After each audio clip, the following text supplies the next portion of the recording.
Altså, for det første så er jeg med, fordi jeg er blevet bedt om det, og fordi jeg synes, det er super fedt at komme ind og arbejde med iværksættere.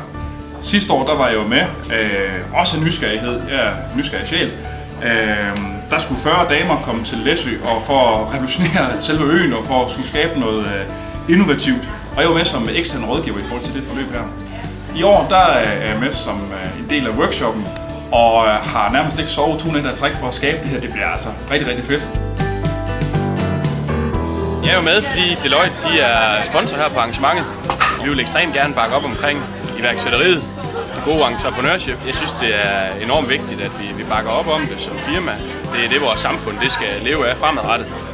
Og så vil jeg sige, jo før man kan få fat i de gode idéer, jo før man kan få skabt den her iværksætterkultur, jo bedre er det faktisk. Der er lidt en tendens til, at jo yngre man er, jo mere ubekymret er man. Så man får måske testet nogle ting af. Man er ikke så bange for at fejle. Man tør at gå efter guldmedaljen, og det er guld værd. Vi har 2 store problemer i Danmark. Det ene det er, at vi får skabt for få arbejdspladser, og det andet problem det er, at vores udkantsområder er ved at blive affolket. Det her det er en genial idé, fordi den kan løse begge problemer på én gang. Med den teknologi, vi har i dag, der kan man skabe arbejdspladser, selvom man bor langt væk fra de store byer. Og det kan lade sig gøre.